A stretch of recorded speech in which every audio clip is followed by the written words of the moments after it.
Vídeo urgente, importante, sério, você precisa se atualizar e precisa saber o que está acontecendo. Ontem a gente teve um texto muito importante falando sobre a reforma do imposto de renda. Isso daqui vai te impactar de muitas formas mesmo. O jeito que você faz negócio, o jeito que você investe, o quanto sobra na linha final para você, os dividendos, isenção de um monte de coisa, fundo imobiliário, ações, cara, como você investe na corretora, no banco, tudo. É muito importante para você esse vídeo, tá? Então fica comigo até o final para você se atualizar e se preparar para o que está por vir.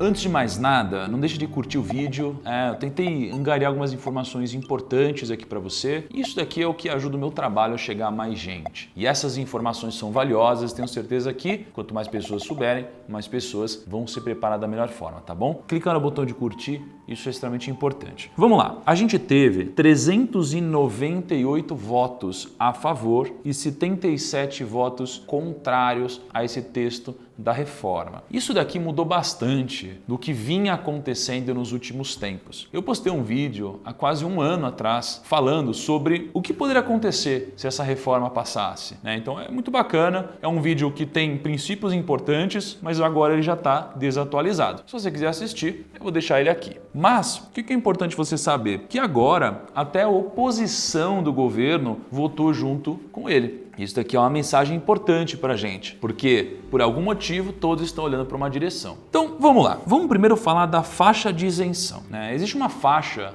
de renda que você não paga imposto, você é isento de imposto e quanto mais você ganha, mais você vai pagando até chegar num teto. Como que era antes? Antes, se você ganhava até R$ 1.903,98, você não pagava imposto, você era isento. Conforme você ganhava mais, a alíquota de imposto ia subindo. Então, se você ganhava até R$ 2.826, 7,5% de imposto. Disso até R$ 3.751, 15% de imposto. E você ia subindo até que você chegava no teto. E o teto era R$ 4.664. Quando você ganha mais do que isso, você paga 27,5% de imposto sobre o que você ganha. Então, se você ganhasse 5 mil, se ganhasse 10 mil, se ganhasse 20, 30, 40 mil, você ia pagar isso. Só que isso daqui pode passar por uma atualização importante. E nessa atualização, o que muda? Antes, a isenção era para quem ganhava até R$ 1.903. Agora, a isenção é para quem ganha até R$ 2.500. E todas as faixas subiram um pouco. Então, a segunda faixa é de R$ 2.500 a R$ 3.200, né? R$ 3.200 a R$ 4.200, até que o teto ele mudou. Antes, se você ganhava mais de 4.600, você pagava 27,5. Agora, se você ganhar acima de 5.300 reais, você paga 27,5. Isso daqui parece uma boa notícia. Quando eu digo boa notícia ou má notícia, só para deixar claro, eu não estou me posicionando em relação ao que pode ser uma boa notícia para o Brasil de uma forma geral. Eu estou me posicionando sob a ótica exclusivamente sua na ponta final de quanto de imposto você vai pagar. Depois eu entro um pouco nessas ramificações Brasil. Mas por que por um lado isso é incrível? Então mais pessoas vão pagar menos imposto, especialmente as classes mais baixas financeiramente. E por que do outro lado isso aqui é muito ruim? Porque, veja só, essa tabela ela foi instituída em 1996, beleza? E em 1996, o limite da isenção, ou seja, quem não pagava imposto, era aquela pessoa que ganhava até R$ 900 reais. Se eu atualizasse isso daqui pela inflação, esses R$ 900 reais, eles deveriam estar atualizados hoje a R$ 4.213 reais. Ou seja, na proposta, né, para quem ganha até R$ 2.500, não vai pagar imposto, você é isento. O que deveria ser, se a gente atualizasse pela inflação, seria R$ 4.213,77. Segundo ponto, todas as pessoas físicas poderão continuar optando pelo modelo de declaração simplificada. Então tinha um debate que refletia sobre não ter mais a declaração simplificada. E isso vai continuar, o que na ponta, para quem paga imposto, isso daqui é bom. Só que o ônus disso é que, ao invés de você ter um máximo para bater de imposto que era R$ 16 mil, agora esse máximo é R$ 10.500. Então, esse valor diminuiu. É importante você saber. Sob essa ótica, você vai pagar um pouquinho mais de imposto. Terceiro ponto, e talvez um dos mais chocantes aqui, é o seguinte. Existe uma redução da carga tributária das empresas. As empresas, elas vão pagar menos imposto nessa parte específica. Então a gente tem aqui o imposto de renda e a contribuição social sobre lucro líquido. Isso daqui antes estava em 34% e agora vai cair para 26%. Então a gente está falando de cair em 8% o que as empresas pagam em relação à carga tributária nessas duas linhas específicas. Isso daqui é incrível para esse ponto específico. Mas claro que isso daqui não vem sem algumas contrapartidas, né? Qual que é o próximo ponto? É a redução de renúncias fiscais da COFINS. Então tem muitos setores que vão pagar um pouco mais de imposto agora, porque eles não terão mais as renúncias fiscais que eles tinham. Por exemplo, setor de embarcações, aeronaves, medicamentos, produtos químicos, farmacêuticos e termoeletricidade. Eles vão perder um pouco, né? Vai diminuir um pouco essas renúncias que eles tinham. Qual que é o ponto mais chocante agora do investidor, que é o que, tá todo mundo falando? Sobre os dividendos. Ontem saiu, né, que esse texto que foi aprovado na Câmara dos Deputados agora vai ainda para o Senado, né? Mas o texto ele falava sobre você pagar 20% em cima dos dividendos. E mais tarde, né, no final do dia, isso aqui diminuiu para 15%, o que é legal, mas é uma tributação que hoje não existe, porque hoje a gente é isento de dividendo. Então, quando você compra lá suas ações de Itaúsa, suas ações de CEMIG, Banco do Brasil, sei lá, alguma ação que paga muito dividendo, quando você recebe o dividendo na conta, você não paga imposto, você é isento. Isso aqui é um dos grandes benefícios de você investir em ações. Agora, se esse texto correr da forma que a gente viu ontem, a gente vai começar a pagar 15% de imposto, tá? Lembrando, isso aqui não se aplica para as micro e pequenas empresas do Simples Nacional. E as empresas do lucro presumido, com faturamento de 4,8 milhões de reais anuais. Então, de um lado, o governo ele espera arrecadar mais com isso. Do outro lado, isso aqui também acaba sendo um desincentivo para algumas empresas de aumentarem o seu porte, de subirem, né, de crescerem de tamanho. Porque quando você está ali na faixa dos 4 e pouco, se você quiser dar um salto, você vai ter que pagar muito mais imposto, né?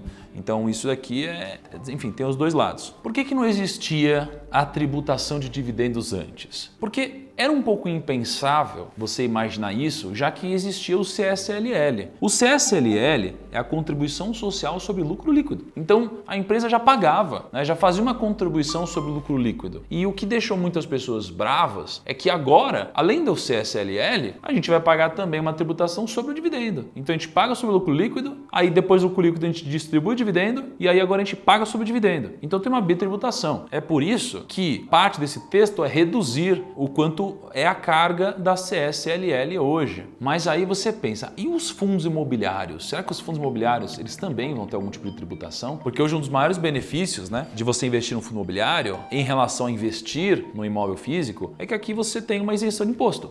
E justamente pelo fato de ter isenção de imposto é que toda a cadeia do mercado de fundos imobiliários é tão incentivada. E aí muitas pessoas ficaram com medo disso daqui acontecer. Inclusive no vídeo que a gente tinha postado, a gente tinha falado sobre essa possibilidade. E nesse texto, pelo menos, isso não vai acontecer. Os fundos imobiliários vão continuar isentos. Então, por hora, você não precisa se preocupar, mas tem precedentes, né? Onde tem um mercado crescendo muito, né? A gente tem que tomar cuidado porque o governo, ele às vezes vê como um local para aumentar a arrecadação, né? Então veja que a Bolsa de Valores, né? Eu estou na Bolsa desde quando a gente tinha 300 mil investidores, hoje a gente tem 4 milhões de investidores. Ninguém queria fazer isso aqui na Bolsa com 300 mil investidores, né? Ou 500 mil investidores, ou 1 milhão de investidores. Ou pelo menos não era tão relevante assim, né? Estima-se que 2019 tiveram 2 bilhões de reais pagos em impostos na Bolsa, né? E esse ano estima-se que a gente vai ter 4 bilhões. Então você começa a ter muito mais dinheiro circulando, né? Então mais espaço para arrecadação. As próprias DARFs, né? Elas não são pagas corretamente hoje por muitas pessoas. Tem poucos sistemas de IR funcionando e calculando isso da forma correta. Então você vê a própria bolsa, você vê a receita se movimentando para poder pegar essa fatia de imposto de algum jeito. Aliás, só aproveitando o gancho aqui nesse vídeo, eu tô há bastante tempo investindo e eu gosto muito de contribuir aqui com vocês em relação a tudo que eu aprendi, tudo que aprendo, né? Tudo que eu ainda vou aprender. E eu tenho uma coisa que eu faço chamado desafio. É quando eu geralmente fico por 12 dias seguidos ou 21 dias seguidos colocando algum assunto, algumas ferramentas, alguns princípios muito importantes na sua cabeça para que você mude, evolua de alguma forma, né? Eu já fiz isso várias vezes às 5 da manhã e eu vou fazer o último desafio do 1000 ao milhão às 5 e 6 da manhã. Vai ser a última vez na história que eu vou fazer isso com o tema do 1000 ao milhão, tá? Te convido a participar, vai ser agora no dia 13 de setembro até o dia 24 de setembro. Pode ser uma oportunidade de você mudar de vida, de você evoluir, de você aprimorar, de você ter uma direção um pouco mais estruturada, tá? Vou deixar o link na descrição. Então, poxa, aproveita, pode ser uma oportunidade importante, interessante para você e para sua família, tá bom? Link aqui na descrição. Vamos continuar. Sétimo ponto, a isenção de 20 mil reais por mês para venda de ações, né? Sabe aquela operação que eu faço bastante, que eu mostro, que eu falo bastante? Inclusive eu gravei um vídeo te mostrando como fazer isso, por que eu faço isso. Vou deixar um vídeo aqui para você ver. Mas essa operação, ela basicamente te permite vender alguma coisa com lucro sem pagar imposto. Por quê? Porque você tem uma isenção para vendas em até 20 mil reais no mês. Só que isso vai mudar, porque antes era 20 mil por mês e agora vai ser 60 mil no trimestre. Então aqui você tem prós e contras, mas no geral eu acho que é uma notícia boa, porque você vai ter mais flexibilidade. Às vezes você quer sair de uma posição maior ou num momento mais oportuno, então você pode vender 59.900 reais com lucro, muito lucro, sem você pagar imposto, tá? Então ao invés de mensal vai ser trimestral agora. Agora uma informação que mexe um pouco com a história, né? Se tudo isso ocorrer, né, a gente vai ter a extinção do juros sobre capital próprio. As ações, né, as empresas, elas podiam distribuir dividendos, então elas pegavam ali parte do lucro líquido e distribuíam e o investidor não pagava imposto, ou ela podia pagar juros sobre capital próprio. E tem uma cota máxima que a empresa podia fazer de juros sobre capital próprio. O que é isso daqui? É a mesma coisa que o dividendo, mas contabilmente ele tem um efeito diferente. Por quê? Porque ao invés de eu entregar do lucro líquido para o investidor, eu lanço como uma dedução do lucro tributável da empresa. Então imagina, se a empresa tem 100 e aí e sobra um lucro de 20, né, ela vai distribuir dividendo em cima de 20. Agora, se a empresa tem 100, ela coloca aqui uma despesa, né, ela coloca aqui uma dedução sobre esses números que ela tem, é quase como se ela tivesse um custo. Então ela não vai ter um lucro tão grande, mas por outro lado vai distribuir para o investidor. Então sempre teve um efeito positivo você distribuir um pouco de JSCP, né, porque a empresa podia deduzir como se fosse um custo, né, então impactaria o lucro dela, mas ela já distribui para o investidor e quem pagava imposto era o investidor, nesse caso, né? Agora, isso tende a ser extinto. Caramba, eu vivi para ver o JSCP ser extinto. Mas enfim, isso daqui não me parece ser uma coisa tão interessante assim para a empresa. Por quê? Porque agora ela não pode mais deduzir. Então, isso daqui provavelmente deve obrigar a empresa a arrecadar um pouco mais de imposto, né? Mas é muito novo, né? A gente precisa ver o que vai acontecer daqui para frente. Em nono lugar, dividendos de holdings e fundos de ações de empresas investidas por eles seguem isentos. Então, o que a gente está falando aqui? Não é aquele fundo que você tem lá um fundo qualquer aí, você tem um fundo da Dynamo, um da Constellation, você tem um da Velt, sei lá, você tem um fundo. Esse fundo que investe em ações vai receber dividendos e esses dividendos serão tributados. Mas as holdings, então, por exemplo, uma Itaúsa, é aqui que está o impacto, é numa holding, né? Numa BRAP, é aqui que está o impacto, não nos fundos em si, né? Porque imagina, aí você vai ter muito, aí não vai ser bitributação, aí você vai ter uma tritributação, né? Sei lá. Então o impacto está nas holdings, é para minimizar, né, o impacto que as holdings vão sofrer. Qual que é o próximo passo aqui? A proposta vai ser encaminhada para a Câmara dos Deputados. Ela pode ser reprovada. Não sei o que vai acontecer, né? Não tenho a mínima ideia. Como que o mercado reagiu a isso? Bom, nos últimos 5 dias o mercado caiu 3%. E só ontem o mercado caiu 2%. Aí você pega uma empresa que paga muito dividendo, Banco do Brasil. Pô, como muitas pessoas que investem em Banco do Brasil buscam dividendos, isso deve ser tributado, ela tem impacto. Então ela caiu nos últimos 5 dias 3,87% e só ontem caiu 3,27%. O que você tem que ter em mente aqui? Eu fico dividido porque eu vou tirar de vista o quanto isso daqui impacta, é bom ou ruim para o Brasil. Eu vou tirar isso de vista agora, tá? Vou falar só sobre a ótica do investidor. Até porque, de alguma forma, o Brasil ele precisa fazer muitas reformas. A gente realmente está com muitos problemas hoje. E não adianta nada eu ficar querendo defender aqui o meu se o Brasil quebrar lá na frente. Mas não vou entrar nesse mérito não, só vou falar sobre a ótica do investidor. Eu quero pagar imposto sobre dividendo? Eu não quero, isso é ruim. Por outro lado, as empresas que não pagam dividendos, elas terão impacto positivo, pelo menos agora. Por quê? Porque como eu não distribuo dividendo, eu uso esse meu capital para investir no meu próprio negócio, eu vou pagar menos imposto ao longo da cadeia. Eu não distribuo dividendo, vou pagar menos CSLL, IR, reduzir em 8% isso daqui. Então a empresa em si, ela vai se sentir desincentivada a distribuir dividendo e muito mais instigada a reinvestir no próprio negócio. Isso aqui faz a economia girar. Ao invés de distribuir como dividendo, às vezes para gente que vai deixar nossa grana lá investida. Isso não significa que deixar a grana investida é alguma coisa ruim, porque a gente usa esse dinheiro para fomentar outras coisas também. Não é essa cabeça não de,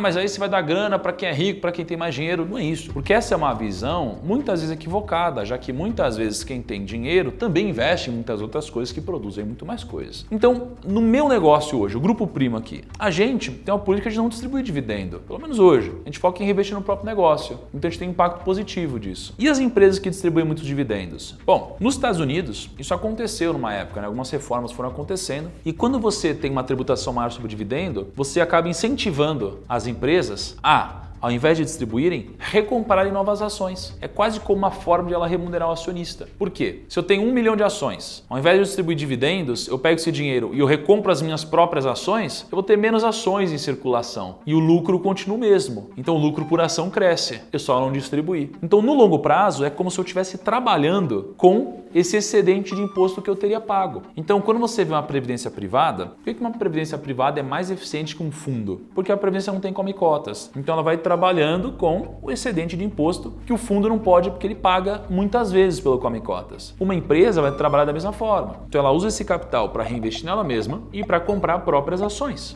Então tem esse impacto positivo de um lado e o outro impacto é para quem gosta de receber dividendos. Acho que, na verdade, todos gostamos de receber dividendos, né? Mas as empresas que mais pagam dividendos são as mais impactadas. Próximos capítulos, aviso você por aqui, ok? Deixa nos comentários o que você achou, espero que você tenha gostado do vídeo. Um grande abraço e até o próximo.